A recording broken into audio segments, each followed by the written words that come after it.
भाई ये किसने मैच डे 1 की स्क्रिप्ट वापस से चालू कर दी है? मैं जेन्युइनली बताऊं, मुझे ये कौन यहाँ पर ऊपर बैठ के कहानियां लिख रहा है? ये कौन यहाँ पर बैठ कर डिसाइड कर रहा है कि Messi at the as of 39, जहाँ पर उसको बस इंजॉय करना था ये वर्ल्ड कप, वो भाई लीडिंग गोल स्कोरर भी है, वो यहाँ पर मेन मैन भी है, वो यहाँ पर ऑर्केस्ट्रेटर भी है, और वो यहाँ पर compete कर रहा है against the young guns like Erling Haaland, Mbappes and Vinicius Junior. This was not supposed to happen, bhai. He was not playing in Europe. He is not 32 anymore. He is currently playing in MLS. He is not as playing amongst the best players in the world. And most importantly, bhai, he has got younger players in that Argentine team who was supposed to carry Messi. Messi was not supposed to carry Argentina. But whatever it is, bhai, Messi every season, every match, and with every match, he proves everybody wrong who believes that he is not him. He is not the greatest. भाई पहली बात तो ये कौन सी कहानी लिखी जा रही है ऊपर बैठ के? ये कौन लिख रहा है यहाँ पर ये कहानियाँ, जहाँ पर Messi time and time again, time and time again, time and time again आता है, गोल स्कोर करता है, और बस ऐसे मतलब ऐसे वर्कआउट कर रहा है जैसे उसने कुछ किया ही नहीं है. मतलब इट्स लाइक कि हाँ मैं तो ये रोज़ ही कर लेता हूँ, इसमें नया क्या है? But Messi before the last World Cup, मतलब 2022 वाले वर्ल्ड कप से पहले, ही वॉज हैविंग एक बहुत ही रफ वर्ल्ड कप का पैच, जहाँ पर he was again scoring goals but was not able to score goals in knockouts. He was assisting goals but not able to contribute to an extent of level, जहाँ पर आप बोलोगे हाँ भाई ये पॉइंट ऑफ डिफरेंस है. ये world cup जीतने के लिए अब मेसी खेल रहा है. 14 वाला सीज़न बहुत तगड़ा था, 14 वाला वर्ल्ड कप बहुत ज़्यादा अच्छा था, बट स्टिल कहीं ना कहीं उस फाइनल में भी वो जो मेसी लेवल परफॉर्मेंस थी वो देखने को नहीं मिली थी. ऑल्दो उस वर्ल्ड कप का भी बेस्ट प्लेयर अगर देखा जाए मेसी था, गोल्डन बॉल उसे ही मिली थी. बट भाई ये वाला वर्ल्ड कप, भाई 2 मैच 5 गोल यार, मतलब मजाक चल रहा है यार. है मतलब हम यहाँ पर सोच रहे हैं कि अर्लिंग हालैंड करेगा, हम यहाँ पर सोच रहे हैं कि एम्बापे करेगा, और वो कर रहे हैं.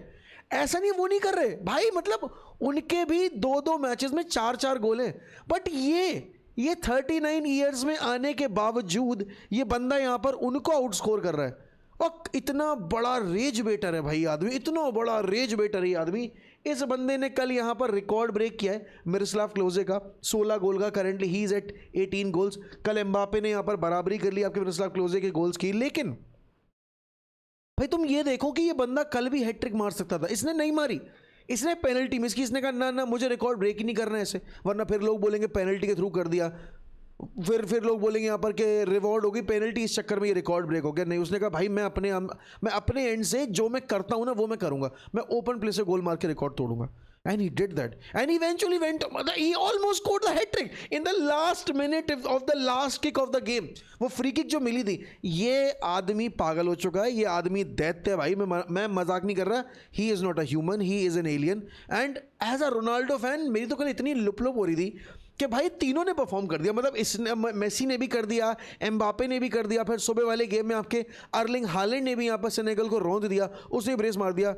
पिछले हफ्ते भी यही हुआ था, पिछले हफ्ते भी यही कहानी थी, पिछले हफ्ते भी यही 3 चले थे, और रात में हमारा मैच था. पिछली बार हम DR कॉन्गो से खेल रहे थे, आज हम उज़्बेकिस्तान से खेल रहे हैं, और आज वाला गेम हमारे डू और डाई फिक्चर है भाई.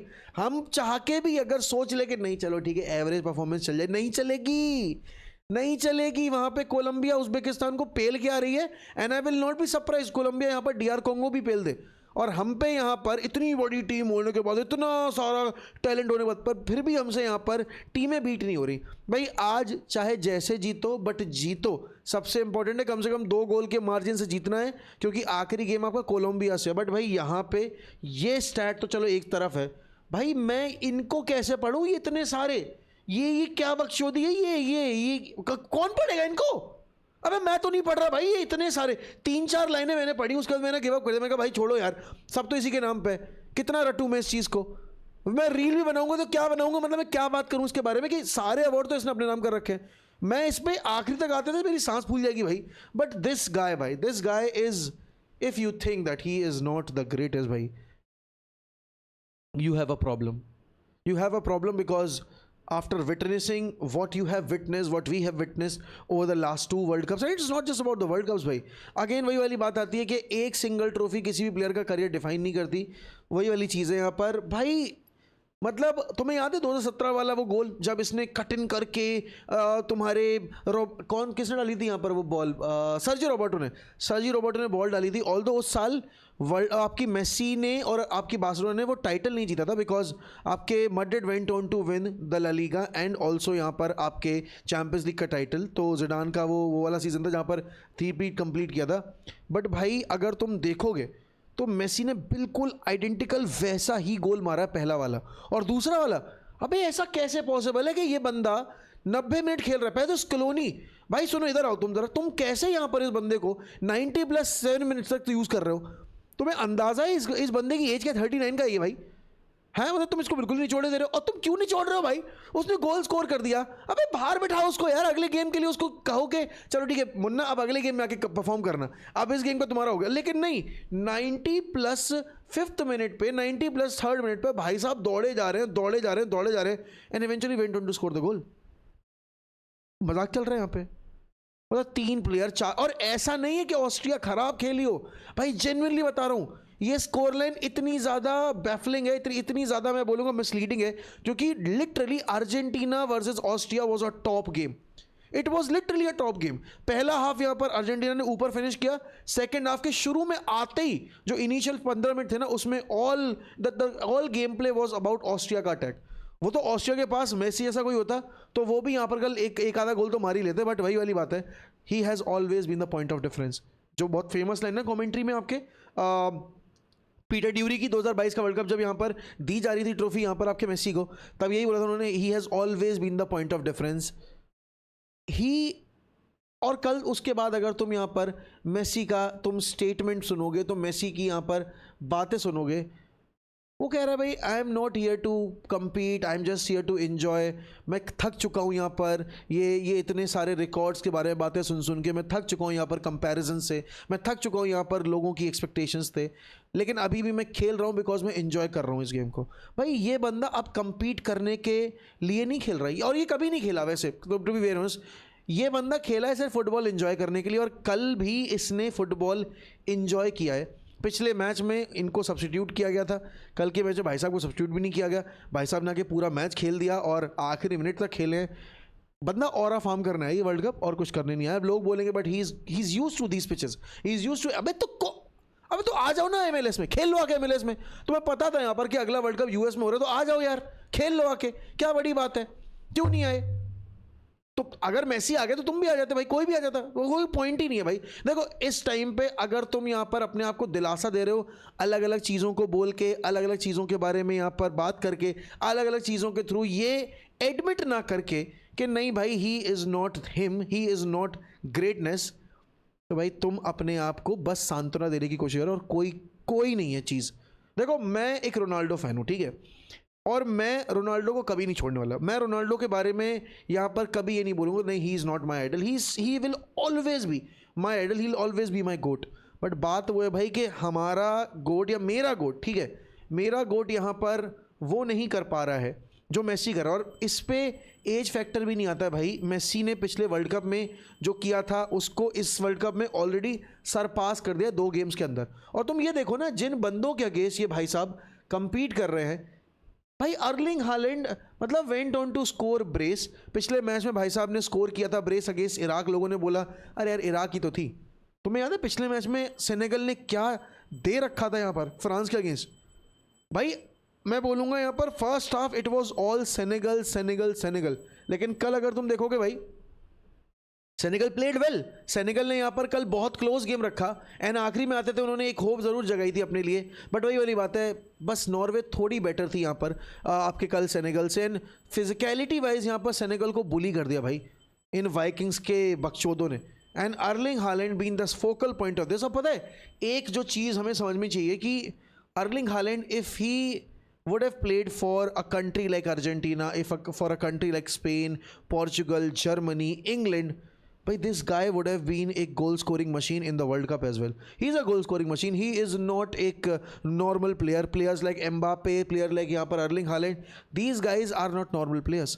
ठीक है ना? अगर मेसी को हम रखते हैं, रोनाल्डो को रखते हैं हम उस कैटेगरी में जहाँ पर ये मतलब एक ऐसे लेवल परफॉर्म कर गए हैं इतने साल तक, क्योंकि हर किसी प्लेयर का ना पीक जो होता है वो होता है 4 साल का, 5 साल का, मैं कह रहा हूँ मैक्स टू मैक्स 6 से 7 साल का। मेसी रोनाल्डो का पीक जो रहा है वो रहा है यहाँ पर आपके 18-19 साल का, और मेसी का तो पीक अभी भी नहीं जा रहा। मेसी यहाँ पर अभी भी पीक पे ही खेल रहा है, पता नहीं क्या उसके साथ दिक्कत है, ठीक है ना, पता नहीं क्या यहाँ पर उसने जब उसने वो इंजेक्शन लिया था ग्रोथ हार्मोन्स वाले, पता नहीं क्या इंजेक्ट कर लिया अपने अंदर, पैसा रोकने का नाम ही नहीं दे रहे हैं। बट ये बंदा भाई, ये बंदा 4 गोल मार चुका है 2 मैचेस में। लोगों ने बहुत अंडर एस्टिमेट किया है नॉर्वे को, लोगों ने बोला कि इराक वाली विक्ट्री यहाँ पर चलो आ गई है, सेनेगल वाला गेम बहुत टाइट होगा। ठीक है, स्कोर लाइन देख के आप बोलोगे बहुत टाइट था, बट अगर आपने मैच देखा है आप बोलोगे भाई Norway had in them. And बात वो है कि अब ये दोनों टीमें क्वालिफाई कर गई हैं, ठीक है ना। अब मैं यहाँ पर आऊँ, मैं तुम्हें ये वाला ग्रुप दिखाऊँ अगर, भाई एक मिनट, कहाँ वाला ग्रुप, ये वाला ग्रुप आई वाला, भाई फ्रांस के यहाँ पर 6 पॉइंट हैं, नॉर्वे के यहाँ पर 6 पॉइंट हैं, सेनेगल अगेन दोनों मैचेस में डिसेंट खेली है, बट उसके बावजूद अब देखो बात यह है कि तो अगर तुम इस गेम पे आओगे ना स्टैटिस्टिक्स देखोगे, you just look at this भाई, 5 बिग चांस भाई, मजाक चल रहा है यहाँ पर, 13 शॉट से 5 बिग चांसेस, और सेनेगल ने भी 3 बिग चांस बनाए, ऐसा नहीं कि उन्होंने अच्छा नहीं खेला, वो भी अच्छा खेले, इट्स जस्ट दैट कि नॉर्वे यहाँ पर were better than them. And उसके बाद यहाँ पर अगर तुम वापस आ जाओगे और तुम आकर देखोगे भाई कि अब इस गेम में क्या चला है, तो भाई एक मिनट, ये कहाँ गए हम, ठीक है, अगर तुम इस गेम में आओगे भाई लिटरली फ्रांस ने कुछ करने ही नहीं दिया आपकी इराक को, और इराक के पास कोई ऑप्शन भी नहीं था यार। जब तुम उलीसे, डेम्बेले, फिर आपके एम्बापे और फिर पता नहीं कौन कौन से बतेरे प्लेयर्स आके तुम्हारी मार रहे हैं, तो तुम कहाँ से यहाँ पर कुछ कर पाओगे। पहली बात तो हाफ टाइम के बाद जो मूसलाधार बारिश हुई है उसके चक्कर में जो जागना पड़ा है, पूरी रात मतलब काली कर दी इन्होंने हमारी। उसके बाद यहाँ पर जब मैच शुरू हुआ again it was all France France France France France. And Mbappe वो पहला गोल देखा तुमने भाई, मतलब ये राक्षस का बच्चा ये लेफ्ट फुट से बैंगर मार रहा है, इस वर्ल्ड कप में 2 बैंगर मार चुका है ये आउटसाइड ऑफ द बॉक्स से। पिछली मैच में यहां पर इसने अपने स्ट्रॉन्गर फुट से मारा था जब इसने बीट किया था आपके एडवर्ड मेंडी को, और कल के मैच में यहां पर भाई साहब इसने इराक के गोलकीपर को आउटसाइड ऑफ बॉक्स से बीट किया है एक वीकर फुट से। क्या चल रहा है भाई ये, और फिर रात में हमें देखना है हमारी टीम को खेलते हुए। अबे हम पे ये भी प्रेशर है कि रोनाल्डो कब गोल स्कोर करेगा, हम पे ये भी प्रेशर है कि हमारी टीम जीतेगी कब और कैसे जीतेगी, कितने मार्जिन जीतेगी, और वहां पर दूसरी तरफ ये दानव के बच्चे, ये मेसी, ये एम्बापे, ये अर्लिंग हालैंड, भाई ये नॉर्मल गेम को ट्रीट, मतलब ये इस वर्ल्ड कप को as a normal game treat कर रहे हैं। अबे चल क्या रहा है, हद कर रखी है भाई। यू मतलब जस्ट लुक एट दिस कि this team is qualified, now this team is qualified, you know Argentina is qualified यहाँ पर, एंड रिकॉर्ड ब्रेक करके करके यहाँ पर जा रहे हैं। अब तुम अगर आज हमारा गेम देखोगे जाके, ठीक है ना, यहाँ पर अगर तुम आ जाओगे हमारे ग्रुप में, ग्रुप के में, भाई कोलंबिया के 3 पॉइंट हैं, डीआर कॉन्गो का 1 पॉइंट है, डीआर कॉन्गो वर्सेस कोलंबिया होना है, हमें खेलना है उज्बेकिस्तान से। उज्बेकिस्तान यहाँ पर हारी भली थी आपकी कोलंबिया से, but they give them a tough fight. It was just that कि यहाँ पर आपकी कोलंबिया की टीम ज़्यादा बेटर खेल गई, लुइस डियास ने अपना पीक फुटबॉल खेल दिया, हेमेस रोड्रिग्स ने अपना पीक फुटबॉल खेल दिया, एंड इवेंचुअली उज्बेकिस्तान वहाँ पर उसके सामने, उस पीक फुटबॉल के सामने क्रम्बल कर गई। हम तो अपना पीक फुटबॉल खेल भी नहीं रहे भाई। Portugal versus Uzbekistan is going to be a blood bath, क्योंकि ब्रूनो के ऊपर प्रेशर है, जाओ नेवेस के ऊपर प्रेशर है, विटीनिया के ऊपर प्रेशर है, नूनो मेंस के ऊपर प्रेशर है, और ऐसा बताया जा रहा है कि भाई नूनो मेंस शायद यहाँ पर स्टार्ट ना करें, डेलो स्टार्ट करेंगे। अब मेन प्रेशर रोनाल्डो के ऊपर है, और फिर वो वाला पूरा नैरेटिव आता है कि भाई pass the ball to Ronaldo, pass the ball to Ronaldo. अगर कल तुम देखोगे, yes Messi was being targeted कि हाँ भाई मेसी को बॉल देनी है, मेसी को बॉल देनी है, बट लौटारो को भी बॉल दी जा रही थी, अल्मादा को भी बॉल दी जा रही थी, इवन जब अल्वारेज आए उसको भी बॉल दी जा रही थी। The point of difference is कि मेसी इतने शार्प रन्स बना रहा है ना कि मेसी को ढूंढना आसान है। मेसी ऐसी ऐसी पोजीशन, और लिटरली सेकेंड हाफ में Messi was playing in that Modric role. अगर तुमने पूरा मैच बैठ के देखा, अगर तुमने सिर्फ ये नहीं देखा कि भाई कौन किसको बॉल पास कर, तुम ये देखो कि मेसी ने कहाँ बॉल रिसीव की है, मौसी ने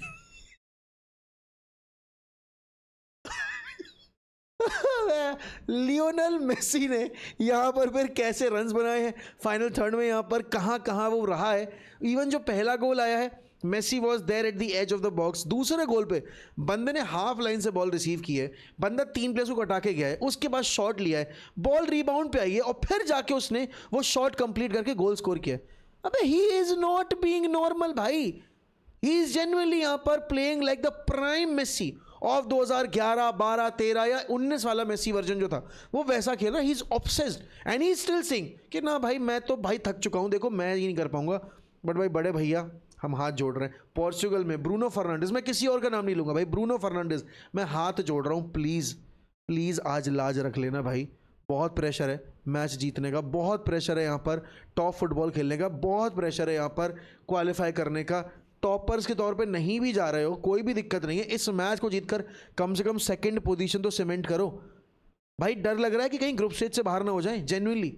और अगेन लोग बोलेंगे यार इतना ओवर रिएक्शन क्यों है? अबे ओवर रिएक्शन वाली बात नहीं है, बात यह कि पिछले मैच की जो परफॉर्मेंस देखी थी ना हमने, वो इतनी रिग्रेसिव थी, इतनी टूथलेस थी, इतनी सोललेस, इतनी स्पाइनलेस थी।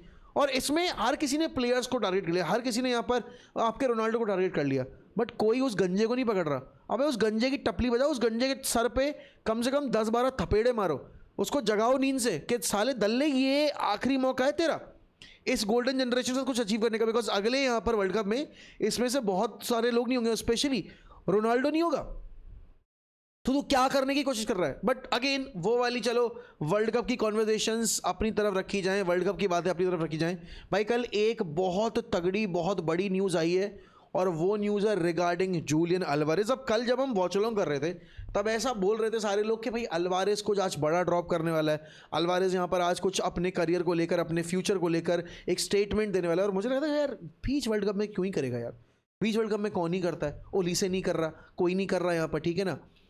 बट अल्वारेज ने कर दिया भाई, अल्वारेज ने यहाँ पर कर दिया। और अल्वारेज के स्टेटमेंट के बाद एटलेटिको बिदक गई है दोस्तों। एटलेटिको कह रही है देखो भाई हम कर देंगे कोर्ट में केस फाइल बार्सिलोना के अगेंस्ट, कि वो हमारे प्लेयर्स के साथ जाके जबरन डील करने की कोशिश कर रहे हैं बिहाइंड आवर बैक। हमसे बातचीत जो की थी उसके बाद हमने रिजेक्ट कर दिया है ना। अल्वारेज पर प्रेशर डाल रहे हैं ये ऐसी बकचोदी करके। बट अल्वारेज कह रहा है I don't want to hide और act like I don't want to be clear, I try to be honest, I spoke to Atletico people and I think the best for everyone involved is for me to leave, I want to fulfil my dream. Damn Barcelona, damn है कर दिया, मतलब काम behind the scene जाके personal terms agree कर लिए। वो जो डिनर पे गए थे डेको और आपके I think if I am not wrong Laporta भी गए थे, तो हो गई भाई मामला सेटल। देखो मुझे पहले ही पता था ये डील होके रहेगी। अब बस बात इतनी सी है कि एटलेटिको कब अपनी जिद छोड़ेगी, एटलेटिको कब यहाँ पर एक फिगर पे आके एग्रीमेंट रीच करेगी आपकी बार्सिलोना के साथ कि इस प्राइस पे हम आपके अल्वारेज को बेचने को रेडी हैं।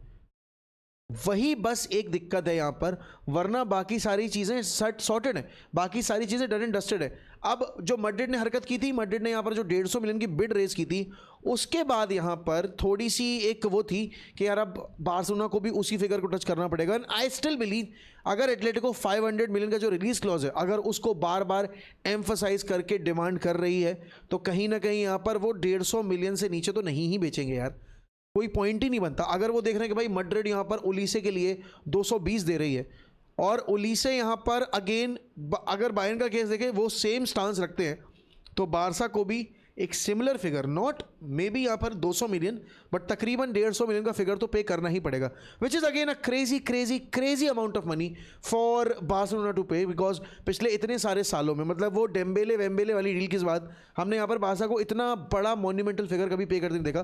बट ऑलरेडी यहाँ पर वो एंथनी गॉर्डन के लिए 80 मिलियन दे चुके हैं, तो उनको उनके ऊपर ये भी प्रेशर है कि भाई एंथनी गॉर्डन के लिए अगर तुमने इतना पैसा दे दिया तो अल्वारेज जो तुम्हारा ड्रीम टारगेट है, अल्वारेज जो लेवेंडोस्की को रिप्लेस करने वाला है, अल्वारेज जो यहाँ पर देखा जाए technically on the ball of the ball overall game play के हिसाब से गॉर्डन से मतलब 10x नहीं 50x आगे है, तो उसके लिए तो तुम्हें पैसा डबल ही पे करना पड़ेगा। तो अब वो फिगर का है कैसे डिसाइड होगा, कब डिसाइड होगा। बट इस स्टेटमेंट के बाद एटलेटिको अब टेंशन में तो होगी। देखो सिंपल सी बात है, एटलेटिको के पास यहाँ पर अब डील करने के अलावा और कोई ऑप्शन है नहीं, क्योंकि अब अगर यहाँ पर ऑन्टराज जो है आपके अल्वारेज के वो प्रेशर डालते कि नहीं भाई हम खेलेंगे ही नहीं, जैसे एलेक्जेंडर इसाक ने किया था, तो फिर दिक्कत वाली बात है। उसने बहुत पोलाइटली, उसने बहुत ओपनली और उसने बहुत ही मेरे हिसाब से प्रोफेशनली अपना जो एक डिमांड है वो रखा है पब्लिक के सामने। एंड उसने कोई बैक चैनल के थ्रू ये डिमांड नहीं रखी कि नहीं भाई मैं ट्रेन नहीं करूँ, मैं ये नहीं करूँगा। उसने बहुत क्लियर तौर बोला कि मैंने देखो तुमसे बात की है, तुमने यहाँ पर जो भी बोला हो, बट मेरी एम्बिशन अब डिफरेंट है, मैं यहाँ पर अब दूसरे क्लब के लिए खेलना चाहता हूँ, मेरी एक ड्रीम है और मैं उस ड्रीम को फुलफिल करना चाहता हूँ। Alvarez to Barcelona will eventually happen and अगला सीजन भाई बहुत तगड़ा होगा ला लीगा का, बिकॉज मैड्रिड ओलीसे लेकर आएगी। ओलीसे पे जो लेटेस्ट अपडेट है वो यही है कि मैड्रिड यहाँ पर ओलीसे के केस में वर्ल्ड कप के टाइम पे डील नहीं करना चाहती है, वो बस आपके इस वर्ल्ड कप को शांति से गुजर देना चाहते हैं। उसके बाद वो आपकी बाइंग के साथ बैठेंगे और एक फिगर डिसाइड करके ओलिसे की साइनिंग कंप्लीट करेंगे।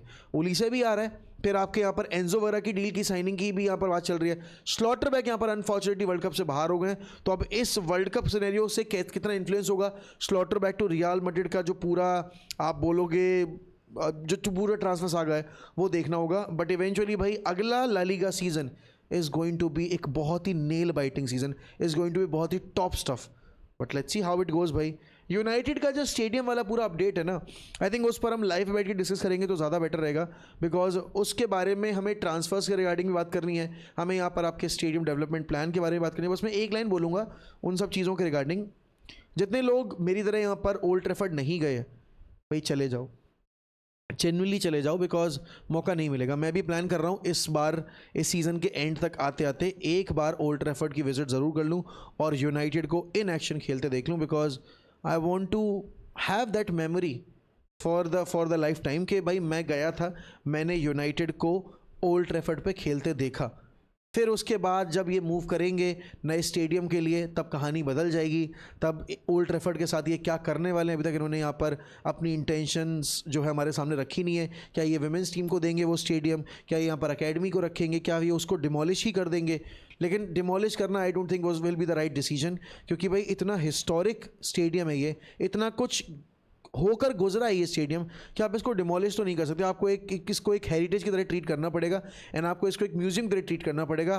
कितना हद तक यहाँ पर ये करने वाले हैं उसका अंदाज़ा नहीं है, but to every United fan living in India and has never been to Old Trafford, भाई now is our time, now we have to make sure that we are witnessing at least एक मोमेंट ओल्ड ट्रैफर्ड के ऊपर, at least एक game जहाँ पर हम United को in action देख पाएँ, वहाँ मौजूद होके singing those chants and basically celebrating those goals. तो होपफुली इस बार के सीज़न एंड तक आते आते we'll be able to do that.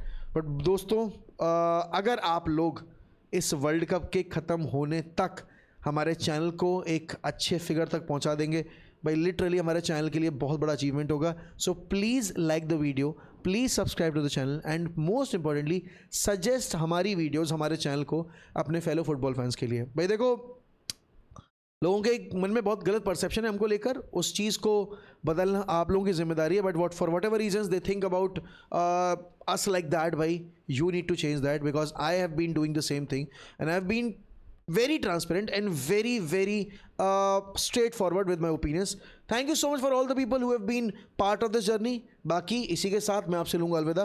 रात में मिलेंगे भाई पोर्चुगल वर्सेस उज़्बेकिस्तान के लिए एंड वहाँ बैठकर तसल्ली से देखो यार, मैच जितने बजे भी है हम उससे 1.5 घंटे पहले आ जाएंगे, तकरीबन 2 घंटे पहले आ जाएंगे, बैठ के तसल्ली से इन डेप्थ बात करेंगे चीज़ों को लेकर। तो आ जाना and bye bye and take care.